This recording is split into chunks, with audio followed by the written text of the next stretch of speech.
For 8 years, Elias Vance had spoken only to his pack mules and the unforgiving Wyoming wind. His cabin, nestled high in the Rocky Mountains, was a fortress of solitude, built with his own 2 hands from stone and stubbornness. The world below, with its laws and its lies, was a memory he worked daily to forget.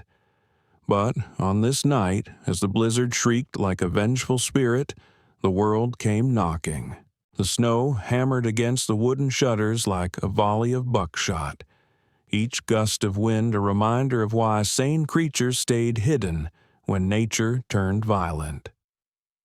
Elias sat by his fireplace, the flickering light glinting off the oil and steel of the rifle he was cleaning. It was a ritual, a comfort.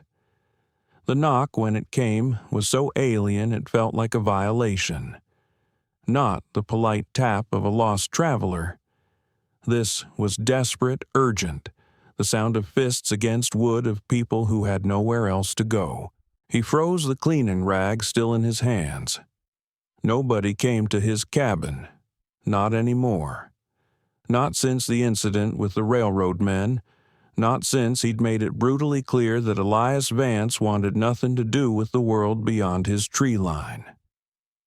The knocking came again, harder this time, accompanied by voices speaking in a language he recognized but hadn't heard in years. Shoshone. His blood turned cold. The last time he'd heard that tongue spoken with such urgency, his wife and son were still breathing. The last time strangers had come to his door in the night, he'd spent the morning digging 2 graves. His hand moved instinctively to the heavy hunting rifle mounted above the mantel. Muscle memory from a life where sleep came with one eye open. But something stopped him. Maybe it was the tone of the voices, not war cries or demands, but something that sounded almost like pleading. Maybe it was the way the wind tore at their words, making them sound broken and desperate. Or maybe it was the simple realization that warriors looking for a fight didn't usually announce themselves by knocking. He approached the heavy oak door, each step measured and careful. Through the thick wood, he could hear them more clearly now. Women's voices speaking in hushed, urgent tones. One voice rose above the others, speaking broken English, each word carved from stone. "Please, we know you are in there. We need shelter. Just for the night." Elias pressed his palm against the door, feeling the vibration of their voices through the wood. 8 years of solitude had taught him to trust his instincts above all else. And right now, every instinct screamed danger. Not from the women themselves, but from whatever had driven them to his isolated doorstep in the middle of a blizzard that could kill a man in minutes. He thought of his wife, Sarah, how she used to scold him for his suspicion of strangers, how she'd say that kindness was the only thing that separated men from beasts.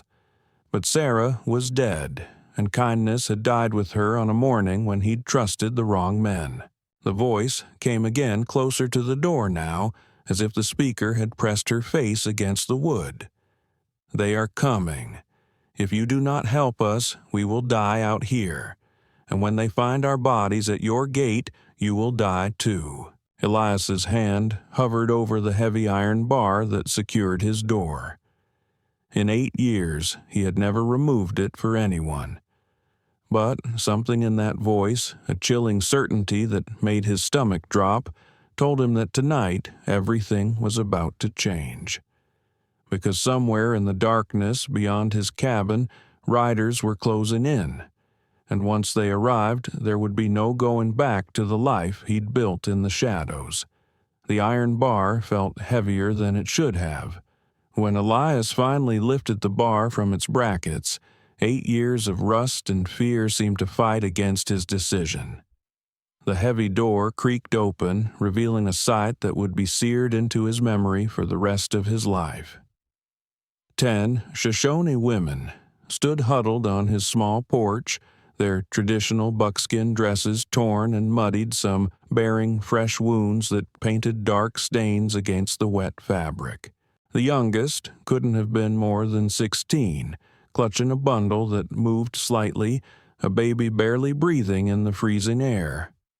The oldest had silver threading through her black hair and eyes that had seen too much death, but it was the woman who had spoken through the door that commanded his attention.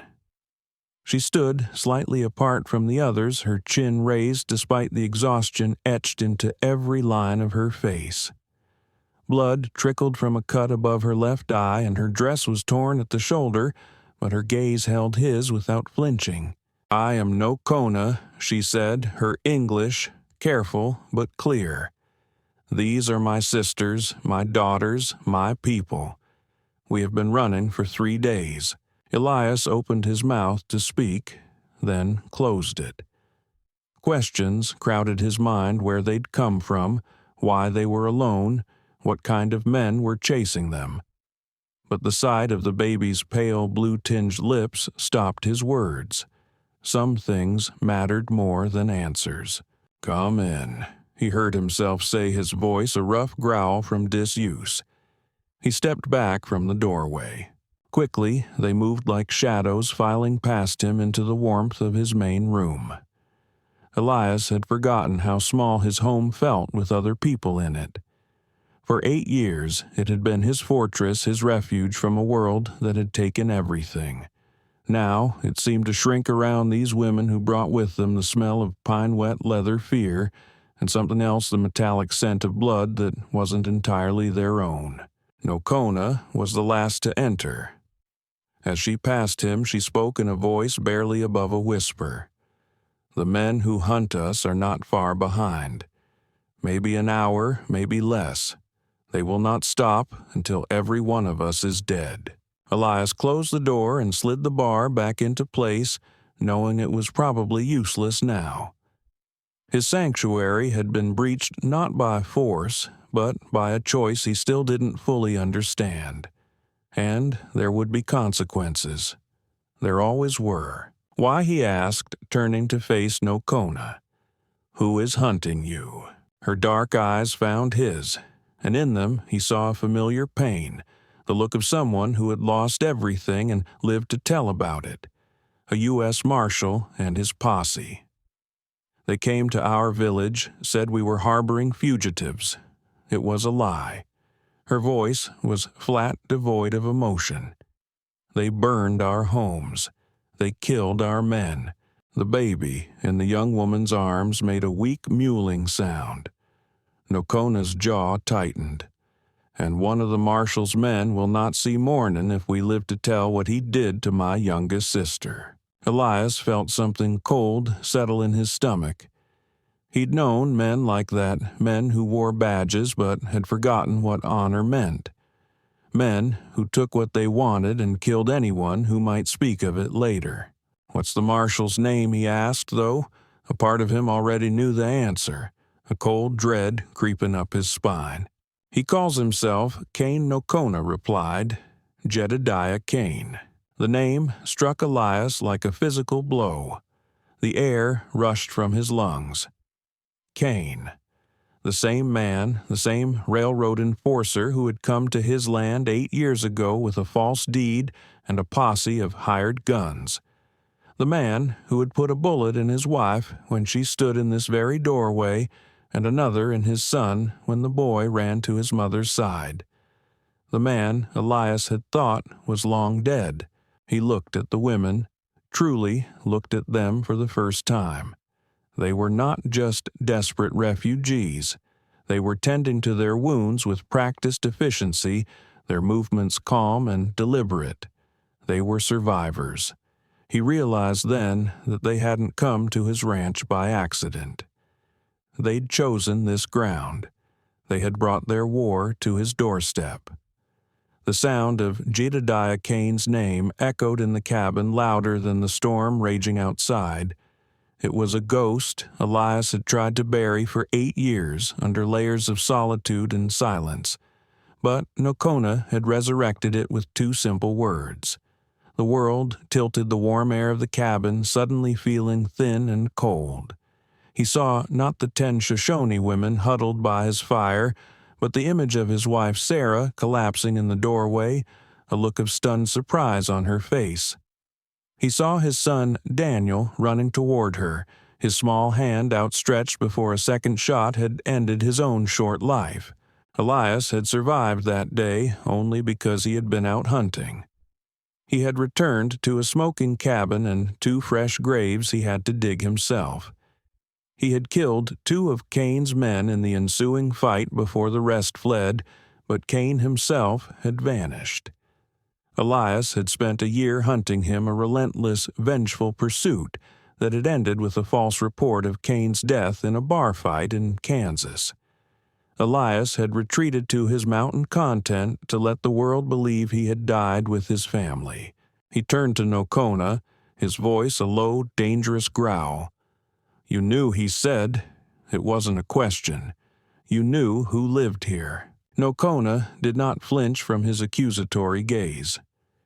"We knew a man lived alone on this mountain, a man who had fought the railroad and the law and survived, a man who knew how to disappear. We did not know his name was Elias Vance, or that Cain was the ghost who haunted him too." She paused, letting her words sink in. "But we knew this cabin was built like a fortress. We knew this mountain better than any posse. We did not come here seeking pity, Elias Vance. We came here to make our stand." The pieces clicked into place. These women were not helpless. They were warriors who had been playing a longer, more desperate game than he had understood. They had been strategically retreating, leading Cain and his men away from populated areas and deeper into the wilderness, into terrain that favored them. They had chosen his cabin, his mountain, as their battlefield. Why, he demanded, the old cold rage he had suppressed for years beginning to thaw. "Why bring your war to my door?" "Because it is your war too," Nokona said simply. Cain did not die. He bought himself a marshal's badge and has spent the last 5 years using it to continue the same work he did for the railroad clearing land of anyone who stands in the way of progress. Our village was in the path of a new telegraph line. He needed it gone. He created a reason. He looked at the women again, seeing them differently now. He saw the quiet competence in the way they tended their wounds, the strategic way they had positioned themselves around the room, the hardness in their eyes. They were not victims cowering from a storm. They were a coordinated war party that had been pushed to the brink. "How many men have you killed to get here?" he asked directly. Her dark eyes met his without shame. "Enough to know that Cain's men are not the first to underestimate Shoshone women. They will not be the last, but they may be the most surprised." Outside, the voices grew clearer as the posse drew closer, the men calling to each other through the rain, coordinating their approach. Elias could make out at least 6 distinct voices, maybe more. Professional killers, but operating in territory they didn't understand, hunting prey they had completely misjudged. He felt something he hadn't experienced in 8 years, the cold, sharp clarity that came before violence when survival stripped away everything except what needed to be done. These women hadn't brought a war to his doorstep. They had brought him a chance at something he had long given up on, justice, or, failing that, revenge. "What do you need from me?" he asked, his voice now steady, the decision made.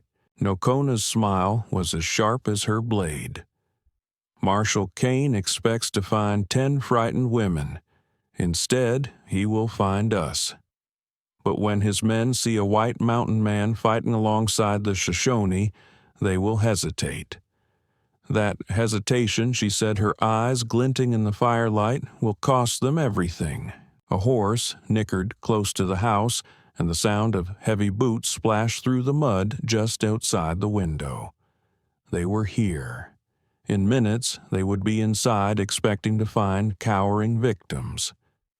Elias checked his rifle, ensuring a round was chambered. Sarah's voice whispered in his memory, reminding him that kindness was what separated them from animals. But kindness, he was learning, sometimes wore the face of righteous violence when it was the only thing standing between innocence and evil. The arrival of Kane's posse did not bring panic to the small cabin, but a tense, focused energy. The time for running was over. The time for fighting had come. Elias Vance, the man who had hidden from the world for 8 years, found himself moving with a purpose he thought he had buried with his family. The ghost of the man he used to be a soldier, a scout, a survivor, awoke from its long slumber. The cellar, he said again, his voice sharp and commanding. Stone walls, hidden entrance beneath the floorboards. It will hold all of you. Nokona shook her head decisively. We do not hide. We fight. Hiding only delays the inevitable. If we end this here tonight, the hunting stops. Elias looked at the determined faces of the women around him and saw not fear, but a grim resolve that matched his own. He nodded. Then we don't give them a fair fight. The plan they formulated was born of desperation and a deep shared knowledge of their enemy and their environment. Kane's men were soldiers or acted like them. They would use standard military tactics around the cabin, lay down suppressing fire, and then assault from multiple directions. They would expect their targets to be cornered, frightened, and disorganized. Elias and Nokona would use those expectations against them. My ranch sits on a steep hill, Elias explained, unrolling an old hand-drawn map of his land on the table. The main approach is from the south, but the woods to the north and east are thick, filled with deadfall and ravines. Ground a horse can't cross easily in a storm. He will send men on foot to flank us from the trees. Nokona added her finger, tracing a path on the map, while the main force attacks the front door. Exactly, Elias said, a grim smile touching his lips for the first time in years. And that's where they will die. For the next hour, they turned the cabin and the surrounding wilderness into a death trap. Elias unearthed tools he hadn't touched since the war. Heavy bear traps, their iron jaws capable of snapping a man's leg, were set along the narrow game trails the flanking parties would be forced to use. He showed 2 of the younger women how to rig tripwires, low-slung ropes that would send a man tumbling into the darkness, an easy target. Inside, they prepared for the main assault. Furniture was overturned, creating barricades. Loopholes were cut into the chinking between the logs, small, nearly invisible firing positions that offered a clear view of the yard.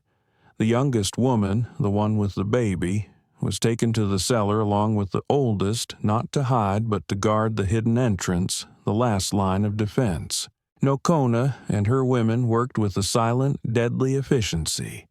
They sharpened their knives, checked the tautness of their bowstrings, and prepared small bundles of pitch-soaked rags. They were not just fighting for their lives. They were fighting for the memory of their dead, and their movements carried the weight of that sacred purpose. As they worked, a strange sense of camaraderie filled the small cabin. The barriers of language and culture dissolved, replaced by the shared goal of survival. Elias found himself moving in sync with these women, anticipating their needs, trusting their judgment. He saw the way Nokona directed her people with quiet hand signals, the way they responded instantly, a cohesive unit bound by loyalty and loss. He was no longer a lonely hermit. He was part of a war party. Outside, the storm began to weaken, the wind's shriek lessening to a low moan. The timing was both a blessing and a curse. The reduced visibility had hidden their preparations, but as the snow lessened, it would make Kane's final assault easier. They were ready.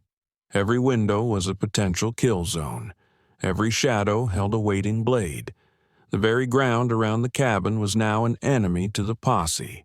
A voice rang through the storm, commanding, arrogant and chillingly familiar to Elias. "I know you're in there. Come out now, and we'll make this quick." Jedediah Kane had arrived.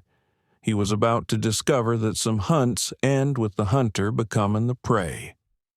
Elias positioned himself at the front window, his rifle resting on the barricade.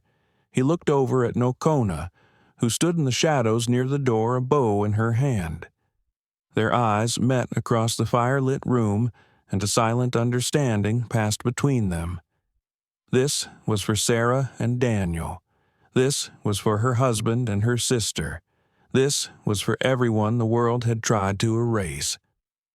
Jedediah Kane's voice boomed again, a sound of arrogant authority that grated on Elias's nerves. "Rancher, we are tracking dangerous fugitives, murderers who attacked a military supply train. Open this door, or we will assume you are harboring enemies of the United States and are to be treated as such." The lie was so blatant, so typical of Kane, that Elias almost laughed. He had turned his victims into aggressors, creating a legal justification for the slaughter he was about to commit. Through a narrow slit in the shutters, Elias could see shapes moving in the darkness. At least 10 men, maybe more, spreading out to surround his house, taking positions that would prevent any escape. They were professional, methodical, and completely unaware of the reception that awaited them. Nokona appeared beside him, moving so silently he didn't hear her approach. The one by the barn, she whispered, her voice a low hum. "He is Sergeant Blake. He was there when they killed my husband." Her voice was flat, a simple statement of fact, but Elias could feel the cold rage simmering beneath the surface. "The one near your well. That is Corporal Hayes. He held my sister down while—" She didn't finish the sentence. She didn't need to. Elias felt something dark and familiar rise in his chest. The same cold, precise fury that had sustained him through 8 years of isolation. These weren't soldiers anymore. They were predators in uniform, and predators understood only one language. "How do you want to do this?" he asked, his voice equally quiet. "Kane will come through the front door." Nokona said, her plan already formed. He always does. He likes to see the fear in his victims' eyes. His men will come through the back and the windows, but they expect to find women too frightened to fight and a rancher too scared to resist. She handed him something, a small polished piece of obsidian tied to a leather thong. "When you see the signal, take Kane. We will handle the rest." Elias was about to ask what signal when a new voice cut through the storm. It was younger, uncertain, nothing like the harsh commands they'd been hearing. "Captain, sir." The voice said, though Kane was a marshal, not a military officer. Maybe we should just search the place and move on. Could be just some old rancher riding out the storm. Kane's laugh was ugly and sharp. "Deputy Miller, those tracks led right to this door. 10 women moving fast, bleeding. They're in there, and so is anyone stupid enough to help them. We do this by the book. My book." Elias heard the unmistakable sound of rifles being readied, of safeties clicking off. Whatever was about to happen, it was happening now. He gripped his own rifle, the familiar weight a comfort. He glanced at Nokona, who had melted back into the shadows, an arrow already knocked on her bowstring. The cabin was silent, waiting. The first assault came not at the door, but from the woods. A scream tore through the night, sharp and sudden, followed by the sickening metallic snap of a bear trap closing on human bone. One of the flanking party had found their welcome. A moment of chaos erupted from the trees, shouts, curses, confusion. Kane's men were disciplined, but they were not prepared for this kind of guerrilla warfare. "Hold your positions!" Kane roared, his voice tight with anger. "They're trying to spook us. Flankers advance. everyone else on my mark. But the hesitation was there. The men moving through the woods were now more cautious, their confidence shaken. They were no longer hunters stalking prey. They were soldiers moving through enemy territory. The front door exploded inward as Kane, tired of waiting, kicked it off its hinges. He stormed in his rifle raised, expecting to find cowering women. Instead, he found himself staring down the long barrel of Elias Vance's Winchester. For a split second, confusion warred with rage on the marshal's face. This wasn't how it was supposed to go. This lone, broken-down rancher was supposed to be terrified, begging for his life. That second of hesitation was all Nocona needed.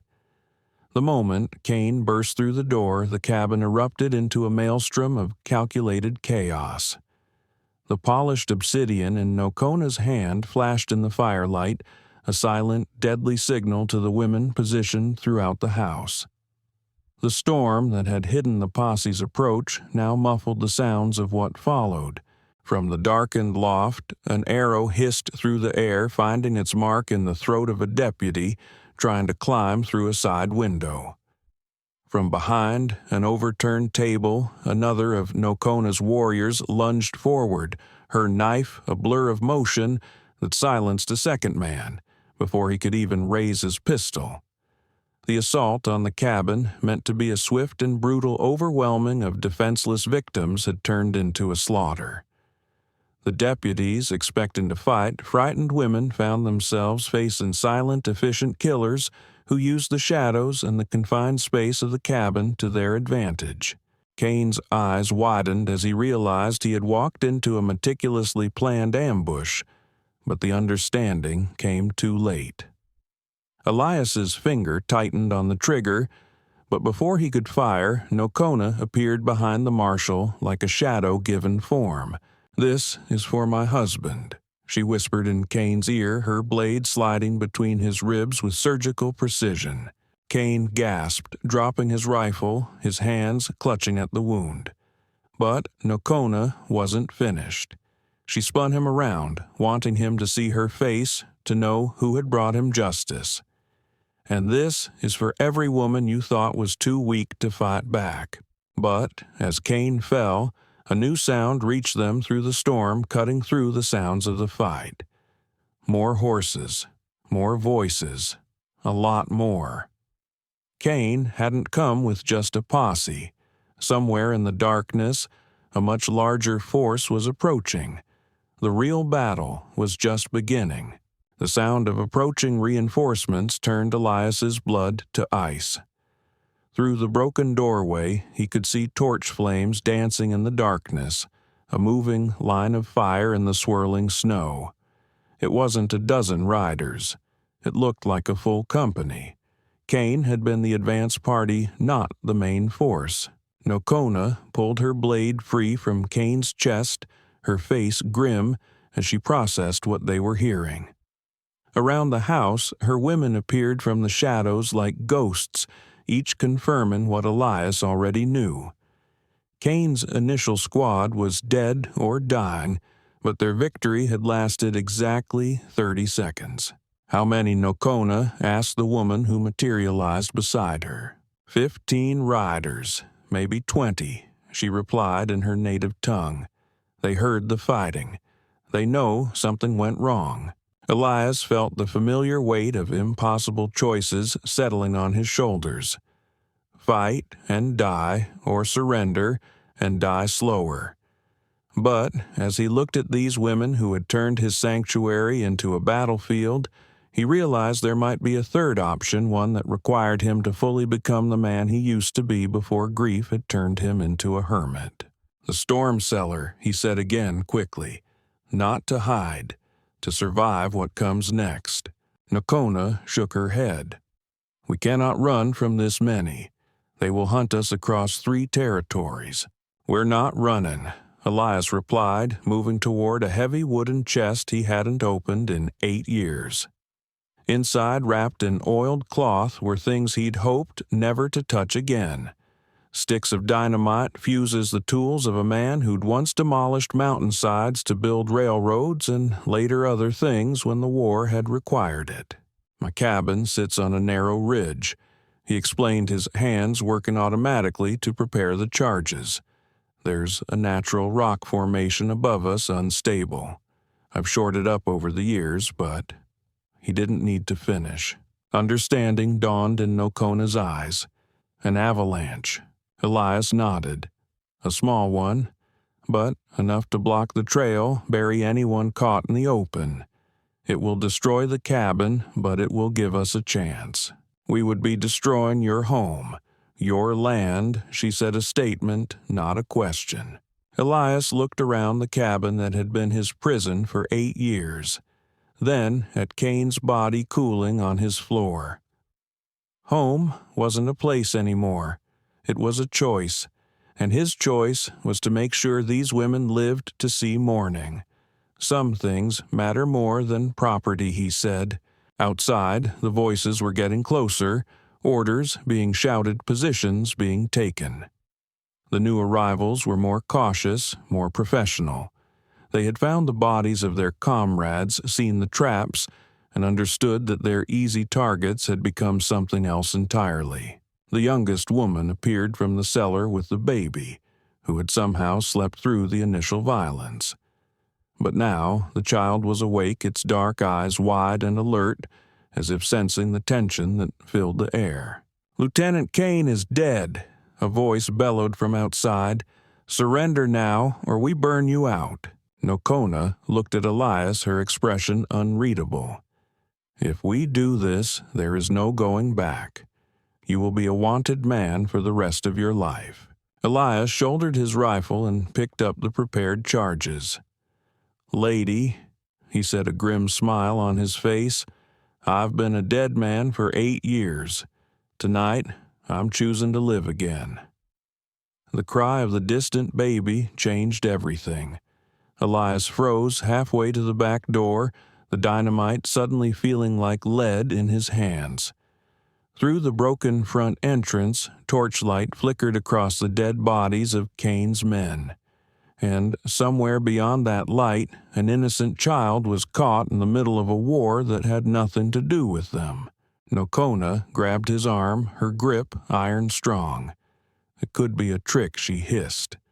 "Soldiers have used such things before to draw out their enemy." But Elias shook his head. He'd heard too many real cries in his life, the cries of his own son, to mistake the genuine terror in that small voice. Someone out there, probably one of the men in the larger force, had brought their own child on what they'd expected to be a simple, brutal mission. Now that child was about to pay for their father's sins. "We can't cause an avalanche," he said quietly, his voice firm. "Not with a baby down there. Then we all die." One of the other women said, her voice sharp with desperation. "My daughter's life, the one in the cellar, matters as much as that one." She was right. And Elias knew it. But some lines once crossed changed a man forever. He'd been walking the edge of that line for 8 years. Tonight, he either stepped back from the abyss or fell in completely. "There's another way," he said, setting down the explosives. "Harder, more dangerous, but it keeps everyone breathing." Nokona's eyes narrowed. "Tell me." "We make them think we're trapped. Make them overconfident. They'll send men to flush us out while the rest stay back with the horses." He paused. "And whoever brought that baby. That leaves us outnumbered 3-1, Nokona stated flatly. In a fair fight, yes, Elias agreed. But this won't be fair. He moved to another chest, this one containing items that spoke to a different kind of warfare. Caltrops, iron spikes designed to lame horses, more tripwires. 8 years ago, I turned this place into a fortress because I was afraid of dying, he said. Tonight, we're going to use those defenses to make sure other people live. The plan was simple, brutal, and completely insane. Nokona and 4 women would create a distraction at the front of the house, making enough noise to draw the main assault team. Meanwhile, Elias and the remaining women would circle around through terrain, only he knew targeting the reserve force and hopefully getting that baby to safety. If this goes wrong, Nokona said as they prepared to split up, Cain's death will mean nothing. They will paint us as savage murderers and use our bodies to justify 10 more raids. And if we do nothing, Elias replied that baby out there dies for its father's crimes, and you all die for the crime of wanting to live. Sometimes the only choice is between bad and worse. The baby's cry came again, weaker now, and Elias felt time slipping away like water through his fingers. "Move," he whispered. As Nokona and her team took positions at the front of the house, Elias led the others into the storm through his back door. The rain had lessened to a drizzle, but the ground was treacherous. As they crept through the darkness toward the sound of horses and hushed voices, Elias realized he'd made a critical error in judgment. The baby wasn't with the reserve force. It was much closer to the house with the main attacking group. Saving the child would require walking directly into the crossfire. The cries were coming from a wagon positioned just behind the main line of soldiers. As Elias crept closer, he could make out the shape of a military supply cart, and beside it, a young man, a deputy, hunched over something small and moving. It was Deputy Miller, the one with the uncertain voice. He was trying desperately to calm the crying infant. From the house came the sound of Nokona's distraction gunshots shouting the crash of furniture. It was working. The soldiers began to move toward the house, leaving the supply area lightly guarded. Rising from cover, Elias walked directly toward the wagon, his rifle held low. The nearest guard spotted him raising his weapon, but Elias called out, "Easy, soldier." The marshal sent me to secure the civilians. The lie bought him precious seconds. "You're not with the posse," the soldier said, his voice holding uncertainty. "No," Elias agreed and struck the man across the temple with his rifle butt. He dropped silently into the mud. Deputy Miller looked up as Elias approached, terror bright in his eyes. "Please," he whispered, "don't hurt my son. He's done nothing wrong." "Neither have you," it seems Elias said quietly. He looked at the young man who couldn't be more than 19. "Miller, I'm going to get you out of here, but you need to do exactly what I say." The deputy nodded frantically. The Apache women emerged from the darkness like vengeful spirits, and the remaining guards were dispatched with brutal efficiency. "Run," Elias said to the deputy. "Follow the creek downstream. It leads to a trading post. Tell them Tobias Vance sent you." But as Miller scrambled to obey, a new voice called out with cold authority. "This is Colonel Bradley, United States Army. You are surrounded. Surrender now." Elias's blood turned to ice. Cain hadn't been the real leader after all. Somewhere in the darkness, a much more dangerous enemy had been watching, waiting, letting others do the dying while he positioned his forces for the final killing blow. Colonel Bradley's voice carried the chilling confidence of a man who held all the cards. Through the darkness, Elias could see torches spreading out in a wide, tightening circle around his property. This wasn't a posse anymore. It was a full military operation. Cain had been the bait, and they had all walked straight into the trap. But as Elias processed this new, overwhelming threat, he heard something that changed everything. It was Nokona's voice calling from the direction of the house, sharp and triumphant. "Tobias, we have Bradley's son." The silence that followed was deafening. Even the storm seemed to pause, as if nature itself was waiting to see how this would unfold. Then Bradley's voice came again, but now it carried a tremor of panic that hadn't been there before. Release the boy, and we can discuss terms." "There are no terms," Nokona shouted back. "Only justice. Your men destroyed our village, murdered our families. Now you will answer for their crimes." Elias made his way back toward the house, moving carefully through terrain that was now a maze of soldiers and positioned weapons. Inside, he found a scene that would have been impossible to imagine an hour earlier. Nokona stood behind a young man in a lieutenant's uniform, her knife pressed to his throat. The boy, and he was barely more than a boy, had Bradley's eyes and the same aristocratic jaw. But where his father projected cold authority, the son showed only pure, unadulterated terror. "He came through the back," Nokona explained quietly. "Thought he was being clever, flanking us while his father's men attacked the front. Instead, he delivered himself to us. Tell me, Lieutenant Bradley." Elias said, his voice low, "Did you know what Cain was really doing to those villages?" The young man's eyes flickered between Elias and Nokona, understanding finally dawning. I thought we were suppressing hostile Indians. Father said they were raiders, that we were protecting settlers."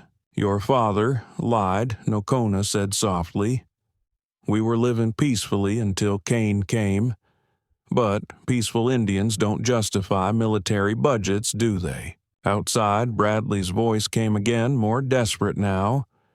"I have 60 men surrounding this house. Release my son, and I'll give you safe passage to the territorial border." Elias almost laughed. Safe passage from a man who'd built his career on broken promises and manufactured wars. But as he looked at the young lieutenant, he saw something that gave him pause, genuine shock, and a growing horror as the boy began to understand what he'd been a part of. "There's another way," Elias said to Nokona, "one that doesn't require his death." "He is guilty by association," she countered. "No," Elias said. "But his testimony might convict his father." The idea crystallized as he spoke. A colonel's son testifying about systematic murder disguised as military action. It would destroy Bradley's career and expose the corruption that had enabled men like Cain. "You want me to betray my father?" the young lieutenant whispered. "I want you to tell the truth," Elias replied. "The question is whether you're man enough to face what that truth means." Before anyone could respond, a new sound cut through the night horses approaching at a full gallop, and with them voices shouting orders that didn't come from Bradley's men. Someone else was arriving. Through the broken door, Elias could see new torches, these carried by riders wearing the uniforms of federal marshals. Someone had been watching Bradley's operations all along, and tonight's massacre had finally drawn official attention. As understanding dawned, Elias realized they might all survive this after all. But survival would come with a price. The truth would have to be told, justice would have to be served, and powerful men would have to fall. Young Lieutenant Bradley looked between his captors and the approaching reinforcements, then at his own reflection in the blade still pressed to his throat.